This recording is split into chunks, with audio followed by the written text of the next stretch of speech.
It's a beautiful Friday night and welcome. This is QTV News and I am Mamudu Kajaga. We are coming to you live from our studios along Kairaba Avenue and thank you very much for joining us.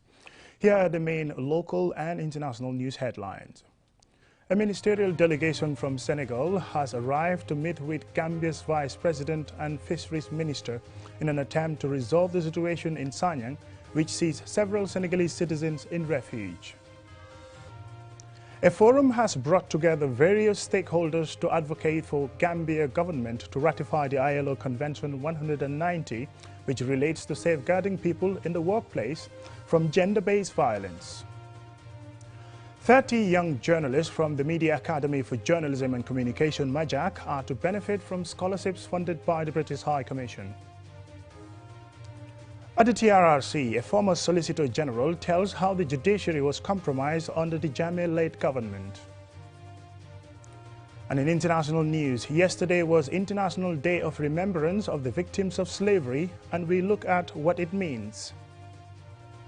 In a related matter, Portuguese citizens of African descent are forcing Portugal to face up to its central role in the transatlantic slave trade. Those were the main news headlines, and now the news in detail.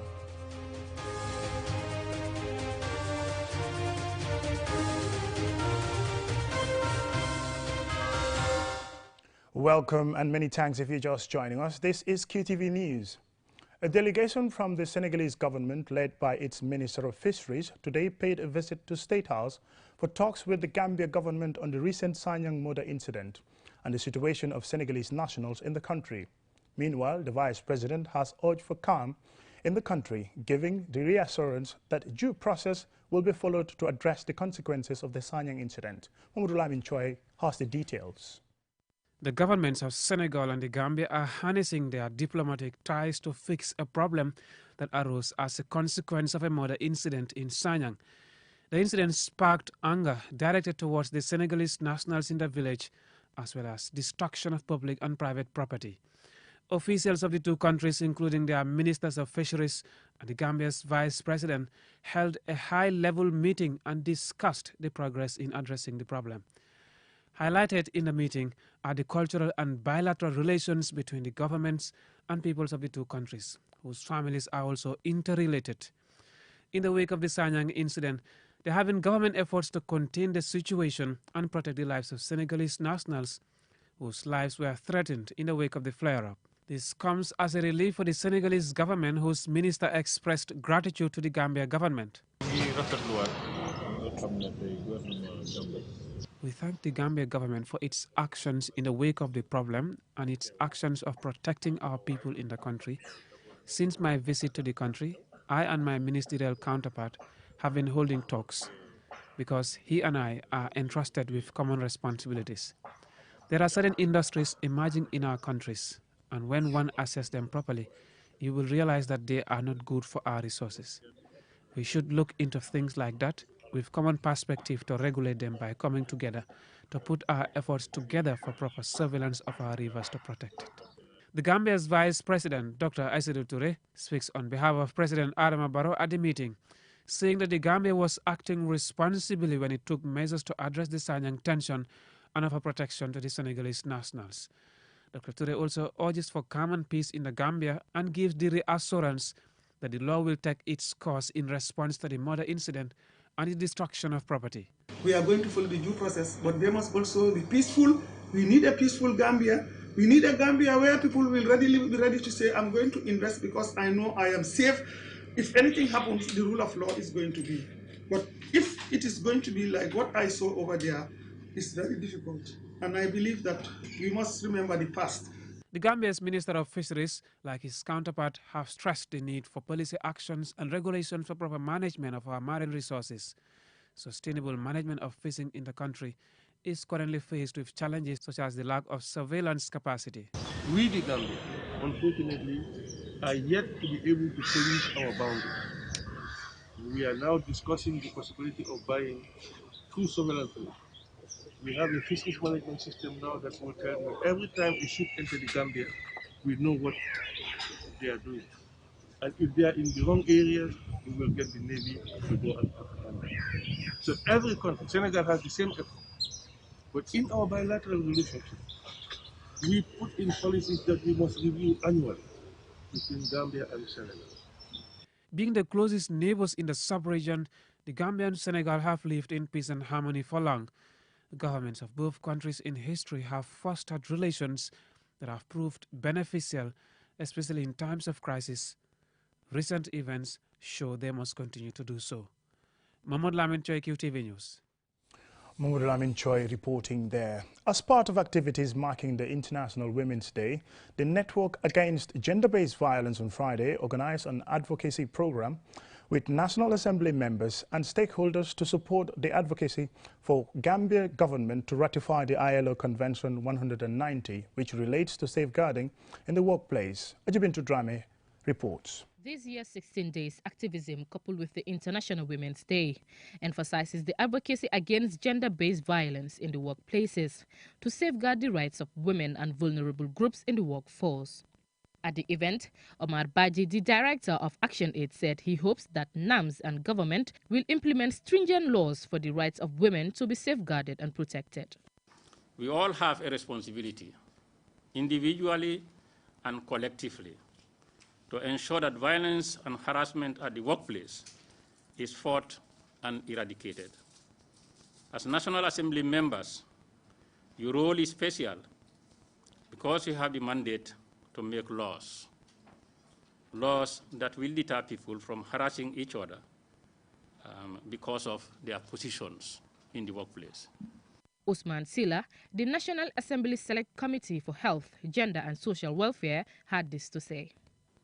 We have made the commitment earlier on as a committee that we'll be supporting the introduction of a policy at the National Assembly that supports the prohibition of harassment at the workplace at the level of the representatives and also at the level of the staff. Ibrahim Agabacham of the Gambia Workers' Union emphasized on the ratification of the IOL Convention in the Gambia for the protection of the workforce. Violence and harassment at workplaces. And we are able to make sure that domestic workers are also covered by the Labour Act, because they were not covered by the Labour Act 2007 and the civil servants. Now there is also a clause for domestic workers. But we are all working people. Everybody is a worker. Bafu Jeng, Senior State Counsel at the Ministry of Justice, also shares her thoughts on the way forward to strengthen laws and acts for the promotion and safeguarding women's rights and GBV issues for the workforce. We need to have them reviewed. Of course, the review has been ongoing, but then at what state is it now? Is it before the Ministry of Justice? If it's before the Ministry of Justice, do we need to do more coordination? What is keeping it? We are convinced with our inner sense that Gambia needs to change. Gambia needs to move. And we cannot move without having these regulations in place. We cannot come to workshops and make sweet languages. And when it comes to making it a reality, we sit behind because of one reason or the other. Other National Assembly members and stakeholders also shared similar views, recommending the implementation of policies and acts to promote the rights of women, and urged relevant stakeholders to put policies to bring this to reality. Ajibintu Drame, QTV News. The former officer commanding the PIU in 2005 on Wednesday told the Truth Commission that government of the Gambia massacred the West African migrants and later used senior government officers to threaten people to be quiet about the incident. Babukar C has the rest of the details. The witness, Biran Bai, was the officer commanding the PIU in 2005 and recalled receiving a call from the DIG Abdunjai after working hours and ordered to send a truck to Banjul Marine Unit. The witness said he saw almost all the top service chiefs and was later asked to provide security to those escorting the migrants from Banjul to Kairaba police station, where their details were booked in the diary. The witness said he took 3 migrants with him to the PIU headquarters because there was no space to fit them at Kairaba. He told the commission that he received a call a day later from the Brufut PIU that dead bodies were found at the Brufut forest. When he visited the scene, The 8 bodies he saw were in terrible condition.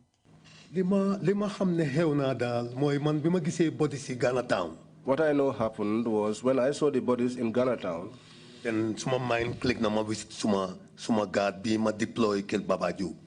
My mind clicked to the guard I deployed at Baba Diop's compound. The activity bima fa am. The activities that I had there. Are they one-on-one with Limagis Bullfoot is the same. Moi they were collected by the black. If I add one-on-one with what I saw in Bullfoot, I concluded that they were collected by the black. On the suggestion that the current Minister of Interior was not aware of the diary that was tampered with and changed with the then Director of Internal Affairs at the NIA, this was the witness's response. The panel told you that they never did so. They are lying to you. Yankuba Sonko, Honorable Minister, he appeared before the commission and he said he did not know that the diaries were adopted. Yankuba Sonko nga xamne ni jamono yi sam moy ministre bi seytu wali doxalini bi réew mi ak karange mbiri police di interior ministre bi teewna fi ci kanam commission bi ne yegut ne daayri yoy nonu daldi won nañ len xoti génné ci liñ ci bëggona génné sotande ko liggéey na mom. I have worked with him. am na high regard pour mom. I have a very high regard for him. Waaye su dëggan teewee nang ko wax. But when it is time to state the truth, I will. That is not true. Are you suggesting that he lied? It is very harsh to say so, but what he has stated is not true. Earlier on Tuesday evening, another former PIU officer, Omar Sedikan, who was posted at the PIU station in Ghana Town during the killing of the West African migrants, told the Truth Commission via a video link that a civilian rushed to their station and reported seeing 2 dead bodies at the Tanje Bad Reserve. The witness said when they arrived at the scene, they searched the area and came across 8 bodies. He said the bodies seen were put in an ambulance and a pickup, then escorted to Banjul, but later the same evening, some bodies were found in the forest again. Why did you people agree to bury the bodies?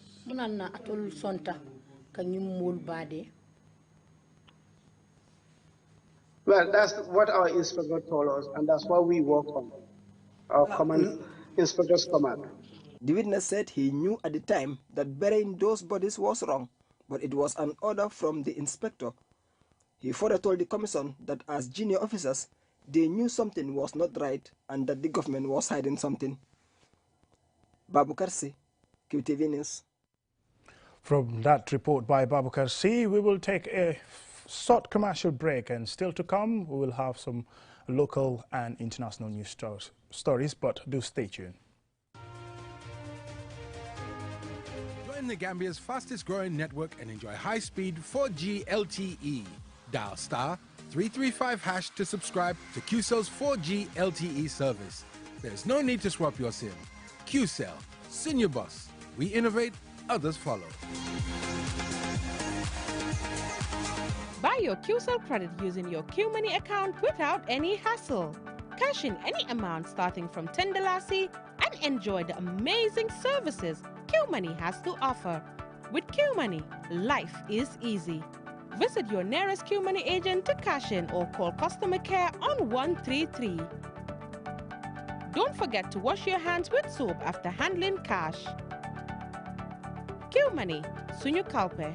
We innovate, others follow.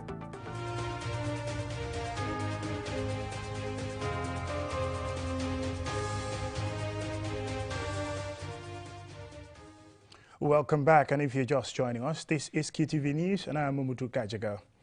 The TRRC on Thursday began a new team, the justice system under former President Yahya Jammeh, and how it has contributed to violating the rights of citizens. Babukar C again. The first witness of the new team was Cherno Marena, who was appointed as Solicitor General in 2014, sacked in 2016 and reappointed in 2017, and became one of the pillars to the formation of the TRRC. Cherno Marena told the commission that there were 3 legislations that were used against mostly public servants, and one of them was Jammeh Empowered. The witness outlined some of the legislations the state used against public servants, ranging from negligence of official duty, providing false information to a public servant, and economic crimes, among others. According to Marena, some of the charges or accusations were ridiculous. He also said the Office of the Director of Public Prosecutions was used to hunt down people, particularly political leaders. So that played a big role. And after some time, the Gambian lawyers who were working at the Ministry of Justice Ministry of Justice either avoided the criminal division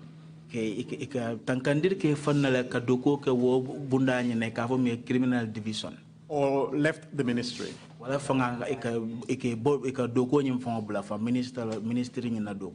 as a result, most of the prosecutors and the prosecutions ended up in the hands of non-Gambians. Cherno Marena said a lot of Gambians avoided that office and would even prefer private practicing than working for the ministry because of the pressure and the prosecutions. On the technical assistance of lawyers from other countries used by the state at the time, the witness said some lawyers were very good, but some were horrible, and wondered where they got their training from. He advised that the best we can do to avoid such reoccurrence is to have our own, like other sovereign African states. On the accusations of political interference by the state in cases, the witness said some of these judges came to the country, sometimes on their own, with little or no motives.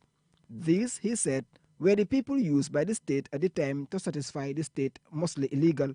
Kindly give examples. There were judges here who, like Justice Paul, for instance, who everybody believed was very close to the presidency. He was close to Yaya Jammeh. Yes. Why did you say that? I have never seen him, but I have heard, just like everybody did here,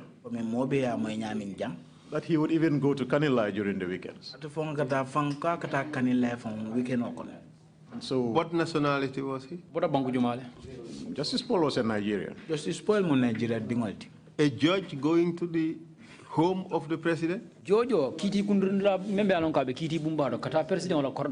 That was the rumor in town.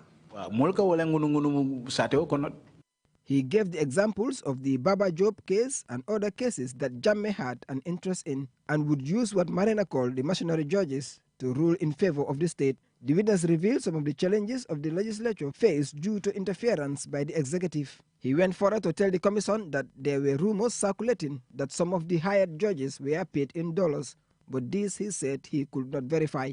He ended his testimony by thanking the commission for a good job they've been doing since inception. Babu Karsi, QTV News. And now, with the advent of the internet, journalism has changed over the last 2 decades. With reference to this, a Gambia Press Union scholarship funded by the British High Commission is to benefit over 30 young journalists from the Media Academy for Journalism and Communication, MAJAC. The scholarship was launched on Thursday. Malik Nyang tells us more. Despite the current debate about what may or may not be fake news, journalism continues to play a strong part in forming our national identity. The Gambia Press Union is pleased to offer scholarships to over 30 students at the Media Academy for Journalism and Communication, MAJAC. The scholarship is part of the project funded by the British Embassy to promote media freedom and properly prepare young journalists for their careers. The British High Commissioner to the Gambia, David Belgrove, explains the reason for the scholarship. The reason why we're actually supporting this scholarship is a part of our initiative to support media freedom around the world. And we do that because we believe that a free media is essential to a democratic governance and a democratic country. Moreover, the High Commissioner says he expects the beneficiaries to make maximum use of the opportunity and to develop their skills as journalists. Giving an overview of MAJAC, the managing director of the school, Sang Mendi, said, MAJAC is the brainchild of the Gambia Press Union, established to strengthen journalism professionalism in the country. After acknowledging and looking forward to a long-term support from the British Embassy, Mr. Mendy outlines his expectations of the beneficiaries. The journalists actually are the mouth, the ears, the eyes of the people. They represent the people. They investigate stories for the interest of the people. They report stories for the interest of the people. So I want to urge them to take this seriously and work towards achieving their set objective. They know what they want for themselves. The school will help them to achieve that. Momodu Jaju, a student and beneficiary, compliments GPU's effort as well as the British High Commission for the scholarships, and explains how the scholarship will help him acquire an advanced diploma in journalism. Acquiring my advanced diploma in journalism will go a long way towards helping me broaden or widen my knowledge in the field of journalism, especially here at Media Academy for Journalism, where we learn various aspects of media when it comes to print or online. Television does broadcast as well as TV. So it is going to help a lot in actually widening my horizon when it comes to the field of journalism in this country. Another student and beneficiary, Alimatu S. Bajinka, also shares her feelings. My message to those that sponsor us is to say thank you to them, because as I said earlier on, sponsorship is a piece in the puzzle. It's what makes a great success and contribute a lot in our education for our students. If at all you have no sponsor or whatnot, then you are given this opportunity. I think it's a great plus, and we owe them a lot. What we owe them is to give them what they expect from us. That is to work hard and make them proud and make them feel that what they've paid in us, it's not going for free, or it's not a waste. According to the American Press Institute website, the purpose of journalism is thus to provide citizens with the information they need to make the best possible decisions about their lives, their communities, their societies, and their governments. This, of course, is what one wants in an ideal world. It is hoped these beneficiaries live up to those ideals. Malik Nyang for QTV News. From that Malik Nyang report, we will go into international news.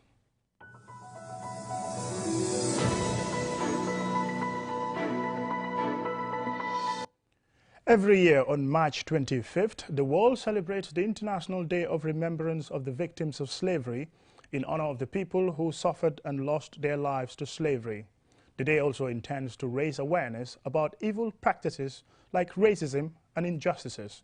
More in this report by Yahya Jawo.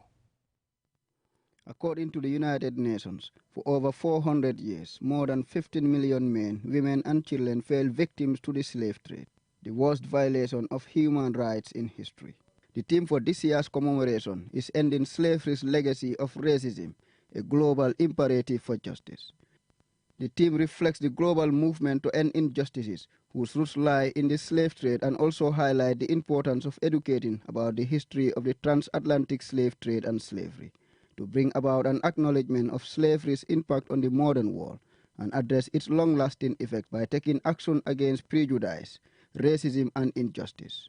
The message of the UN Secretary-General Antonio Guterres reads in part, "Today, we honor the memory of the millions of people of African descent who suffered under the brutal system of slavery and the transatlantic slave trade.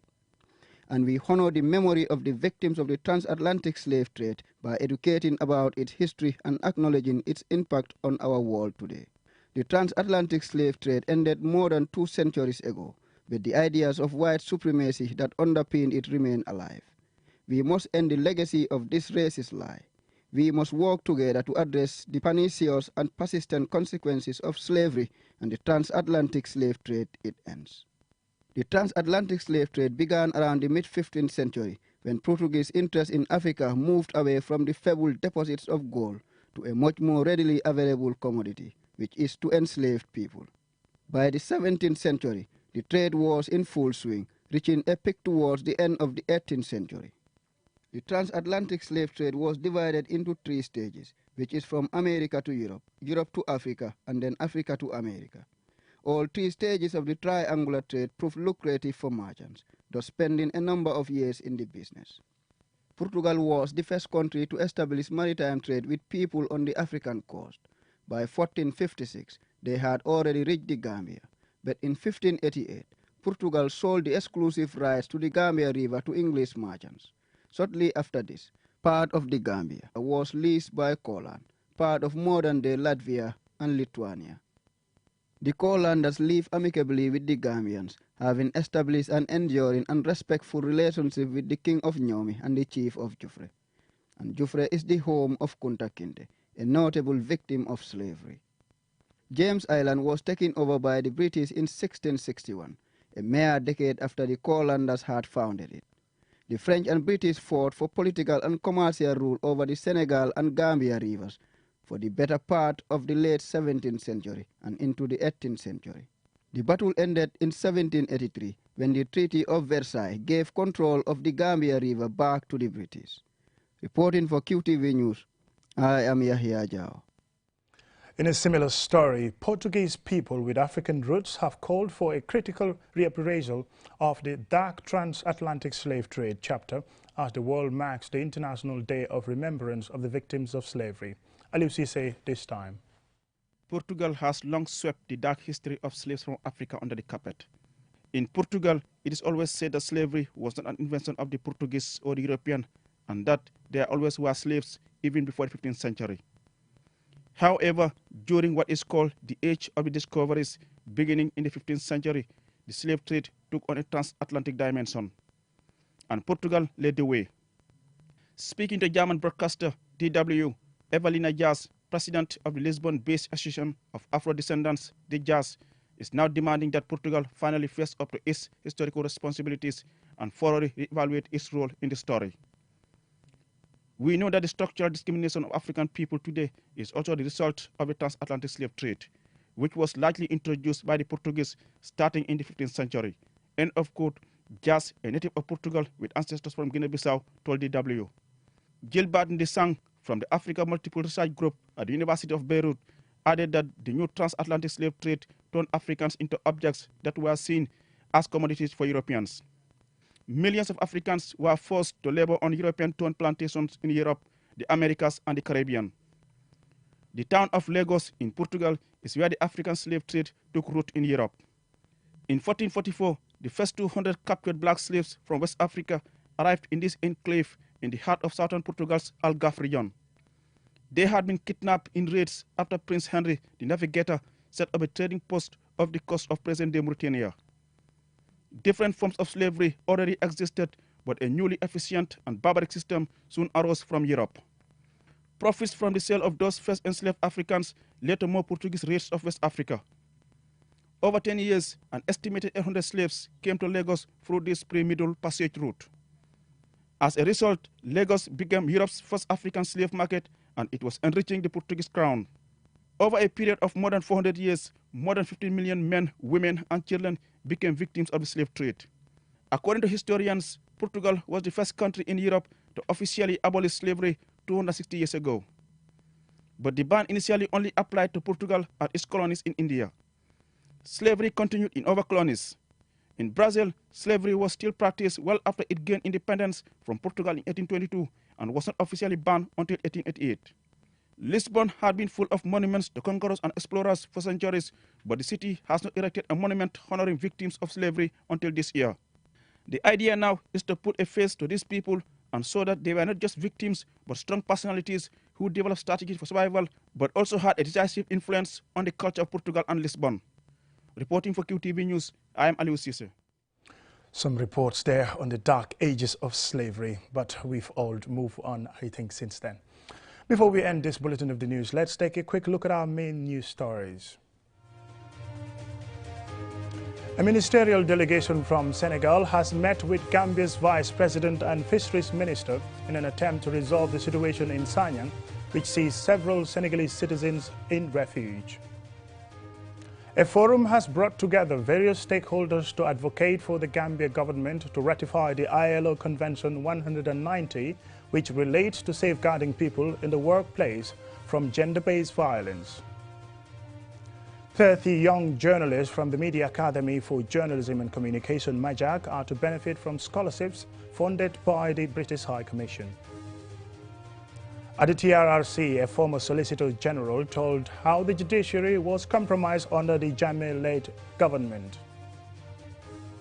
In international news, yesterday was International Day of Remembrance of the Victims of Slavery, and we look at what it means. In a related matter, Portuguese citizens of African descent are forcing Portugal to face up to its central role in the transatlantic slave trade. That's all we have for you in this bulletin of the news, and thank you very much for watching and have a pleasant night. Bye for now.